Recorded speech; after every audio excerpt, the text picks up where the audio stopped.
Mga kabalikat, muli po, ito po si Uragon Tinoy at nandito pa rin po tayo sa Barangay Malaya, Pililla, Rizal. So ngayong araw po ay pupuntahan po ulit natin si Ate Jennifer. Babalikan po natin ito para po ibigay po yung kanya pong hinihiling po na bike with sidecar. So ganun pa man po ay maraming salamat po sa lahat po ng mga sumusuporta po sa aking channel, sa akin pong mga sponsors at mga kaibigan ko po sa YouTube. So tara po, samahan niyo po ako sa araw na to.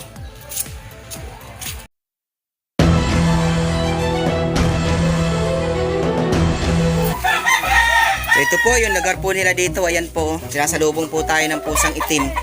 Mingming, sabi nila kapag daw meron daw pong sumalubong na pusang itim sa'yo at ikaw ay naglalakad, dito to po ay may daladalang, huwag naman sana kasi sabi nila kamalasan daw, pero hindi. Ano lang yan, sabi-sabi lang yan, sabi-sabi. So ito po, nandito po sila. Ito po yung lugar po nila. Po yung kanilang bahay po. Pupuntahan po natin dito si Ate Jennifer. Ate Jennifer! Ang sipag naman! Opo, nabawas po. Naglilinis. Opo, naglilinis po ng kalat. Kamusta yung pagtitinda nyo kahapon? Ako po, ang dahil po namin tira po kahapon. Binayaran po namin tira sa pagtinda po ng mais. Gawa po ng ginabi na po yung bata. Ano yun? Binalik nyo na naman kasi hindi naubos. Binayaran po namin, bali wala din po yung kinita. Kawawa naman yung mga bata, ano. Magkano ang kinita niya? Gusto po, kinita po siya ng ng 400 kasi gawa ng ang dami pong tira, binayaran po namin yung tira. Eh di magkano na lang ang tira doon? Ano na lang po, 200 na lang po. Pinabili po namin ng bigas, kagabi po. Ating gabi na nga po kami nagsaing po eh. Nagluto po. Nako, talagang ano. Opo. Mahirap talaga pag... Mahirap. Kasi kahapon maulan-ulan eh. Opo, kahapon po, maulan na ng po rito. Tapos sa tanay po, lakas din po ng ulan, kaya hindi po nakaubos po yung anak ko. Kaya hindi nakapagtinda ng maayos, ano? Opo. Pag ganun sigurong maulan, sumisilong sila, no? Opo, sumisilong po. Siyempre po, mababasa naman po. Eh kung magkasakit naman po, problema po yun. Lalong gastos, ano? Lalo pong gastos po. Eh, siyempre, pag umuulan, yung mga tao, hindi rin masyadong naglalabas. Opo. Kaya mahirap magbenta. Pero kapag mainit, ang panahon, Opo. maraming tao sa, lansangan, Opo. nakakapagbenta sila ng mais. Pero ngayon talaga, wala, ulan. Matumal po eh. Tapos binabayaran pa po namin yung tila. Wala rin po. Eh kagabi po, kumita po ng 200. Bili po ako ng 1 kilong bigas. Puyo. Pwede na po yung mahalaga, mahalagin ng sikmura ng mga bata po. Oo. Di ba Ate Jennifer, ang gusto mo ng bike with sidecar? Opo. Para maitulong mo sa Paghahanap buhay po. paghahanap buhay. Opo. Pag ganun, marami ka ng siguro, lalo na pag may bubong, Opo. Kasi pag may bubong, kahit na Kahit umulan po, hindi po mapapasa. umuulan, mapuntahan niya yung mga bahay-bahay. Pag umuulan yung mga tao, gutom. Opo. O pwede niyang malakuan, Kasi merong bubong yung kanyang sasakyan na sidecar,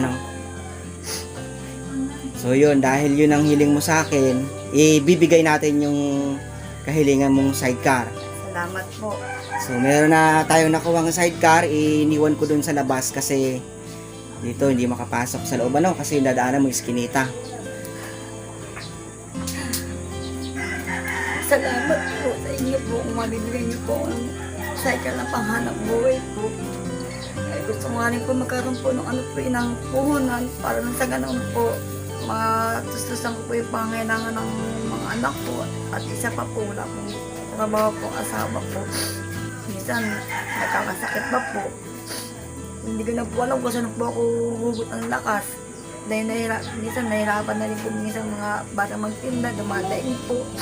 Inaapos nga ng hating gabi po sa pagtitinda po. Pag may tira, binabayaran po namin. Tsaga-tsaga lang talaga, Opo. Kaya kapag ang taong masipag, ate, ang taong masipag, may darating na blessing dyan. Basta masipag ka, merong kinabukasan, may kinabukasang naghihintay sa inyo. Kasi sa ngayon siguro, dahil maliliit pa yung mga anak mo, talagang mahirap. Kasi yung mga pangangailangan at yung mga pagkain. Pero itaguyod mo yung mga bata. Ito nga po yung kaldero po. Oo. Wala pa po kami isasain. Antay pa po namin makaubos yung mga bata ng pagtitinda po. Para po may pambili po kami bigas po. Oo. Yung mga bata ate, pag-aralin mo. Pag-aralin mo sila. Tapos, nakikita ko naman sa mga bata na talagang yung suporta nila nasa magulang. Kasi, yung anak mo na gano'n ang edad kanina, ay kahapon na nakausap ko, Opo. yung mga ganong edad, ang ano niyan, isip niyan maglaro pa eh. Opo. Totoo po Mag-basketball. yun. Opo. Gumala. Pero yung anak mo tumutulong talaga sa'yo. Yung dalawa mong anak. Ang Jasper! pag Halika. anuhin mo sila, pagpatuloy mo sa pag-aaral. Igapang mo. Kahit na mahirap yung kalagayan, igapang mo. Kasi pagdating ng panahon, yan ang makakatulong sa'yo. Siyam yan. Sa tatlo, dalawa dyan, may magtatagumpay dyan. O malay natin kung lahat magtagumpay, di maganda, di ba? Ito Bakit ano yung mukha mo? ito po, si Jasper. Ito po si Jasper, yung anak niya po na masipag pong magtinda ng mais. Ilan taon ka na, Jasper? Ay, pila nang anak. Pakita po. Ha? 12. 12, mayayain si Jasper eh. Itong gwapo ni Jasper yung Jasper Umiyak po. Ha? Ba't ka umiyak, Jasper? Ang gwapo eh, tinamula na kapag ngumiti ka, Jasper, yung dimple lalabas. Jasper. Anak, ba't ka daw umiyak? Bakit Oh, daw? may dimple di ba? Sabi mo, ba't ka umiiyak? Nahirapan ka na magtinda. Nahirapan ka naman magtinda? Sumagot ka. Papamutan po. Ha? Tinutulungan mo talaga si mama magtinda? Opo. Kaya po dalawa ng kuya ko. Kayong dalawa ng kuya mo. Eh, kamusta naman yung pagtitinda mo? Okay lang po. Minsan po nakakaubos, minsan po hindi.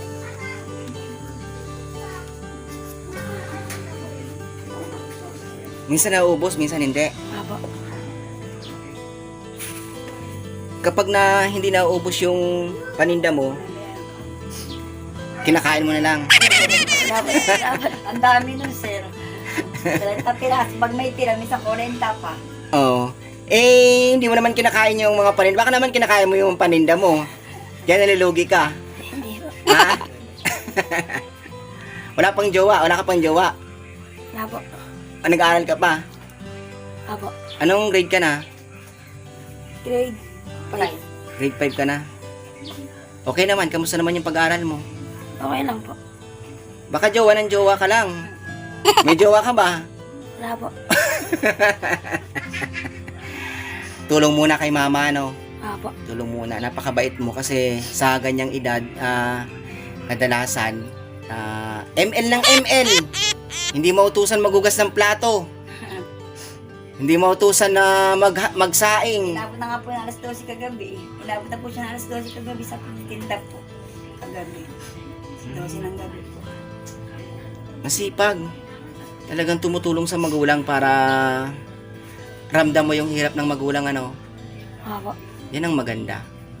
Yan ang maganda kasi bata pa sila ramdam na nila kung gaano kahirap mabuhay. Kung paano kahirap bumuhay ng pamilya kaya tumutulong ka sa mama mo, Opo. Pagpatuloy mo lang yan, Jasper, ha? Opo. O, pag binigyan kita ng bike, ikaw ba magdadrive ng bike? Ay na nainis. Opo. O, magbike ka na lang, Tapos, ikutin mo yung buong Malaya. Saka tanay po, sir. Oo. Tanay. Tanay, Opo. Sige. So, ngayon, bibigyan kita ng bike. Sama ka sa akin. Ayun. Kasi hindi ko nadala dito yung bike. Nakita mo na ba yung bike? Di pa. Hindi na po. Tara, sama ka sa akin. Asan po, sir? Nandun sa labasan. Kasi hindi kasya dito eh. Dalawa po, pwede? Oo. Tara, kunin natin yung bike mo. Kaya po, kunin ko ang picture. Opo. Sige. So ngayon po ay pupuntahan po namin yung bike na ibibigay po natin sa kanila para magamit po nila ito sa pagtitinda po ng mais.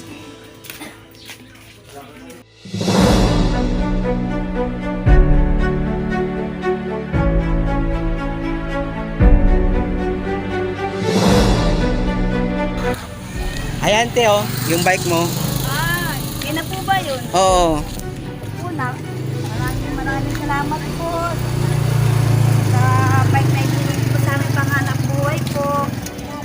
O yan, magagamit mo yan sa pagtitinda ng mais, ano? Opo, magagamit ko lang po ito. Laking bagay po ito sa amin. Laking tulong din po na pagtitinda po namin ng mais po. Ito po yung bike na binili po ito ng ating pong anonymous sponsor. Maraming salamat po sa anonymous sponsor at nagkaroon po ng bike agad-agad si Ate Jennifer. Ate Jennifer, ano masasabi mo sa ating anonymous sponsor? Maraming salamat po sa tulong na ibinigay po sa amin at kahit pa paano po laking bagay na po ito para po sa paghahanap buhay po namin. Malaking tulong ba sa iyo yan? Opo, hindi na po kami mahirapan kasi po lagi po patimba po yung ginagamit po namin sa pagtitinda po eh. O, sana makatulong sa iyo ng malaki yan, ano? Sa pagtitinda mo, Ate Jennifer, may mga naging experience ka na ba sa sa pagtitinda mo na minsan nakakauwi ka ng gabi? Opo, kagaya po kagabi po, inabot po yung anak ko po ng alas 12 po, eh madami pa po siyang tira. Binayaran po namin yun. Bali yung kita po namin, nasa 200 lang po kagabi, pero hindi po namin ng pagkain. Oo. O yan, malaking tulong para sa inyo yan. Yung may nagkwento ka sa akin na habang naglalakad tayo, may nagkwento ka sa akin na meron sa inyong nanloko. Opo, totoo po yun. May nangloko po sa amin. Nung nagtitinda po kami ng mais po sa Tanay Highway po, may nagchat po sa asawa ko na sabi po daw, puntaan po daw kami doon at nasagasaan po daw kami, patay na po daw kami, nasa murong po daw kami. Kaya agad-agad po ang asawa ko nung panahon na po yun, nagtitinda po kami ng mais. Halos po mapaluwa po ang asawa ko na bakit sila ganon. Naghanap buhay naman po kami, tapos sabi po na nasagasaan po na kami magiging sa pagtitinda po ng mais. Sabi po, patay na po daw kami. Nung nakita po kami ng asawa ko, niyakap po ako, tapos gumawa po ang asawa ko. Sabi, ma, salubayan ang gumawa sa amin ng gano'n na pag-chat-chat sa amin na sabi, patay na raw kayo. Nasagasaan po raw kayo. Bali, ano yun? Chat? Galing sa chat? Opo, sa cellphone po ng anak ko po, sinabi po na pumunta po din ang asawa ko na aksidente po daw kami, na patay na po daw kami, nasa mall na po daw kami. Oh, ito kasi nandito tayo sa YouTube. Anong masasabi mo dun sa taong nanloko ng ganun sa inyo? Kung sino ka man, dapat hindi ka naggagano na mag-chat kasi masamang biro yun eh. Nasabihin mo na nasagasaan kami, patay na kami, nasa mall kami, dapat hindi ganun. Kung sino ka man, dapat magabaan ka kasi hindi magandang biro yun. Naghahanap buhay kami ng marangal. Hindi kami nagsasalbayan ng kapwa namin.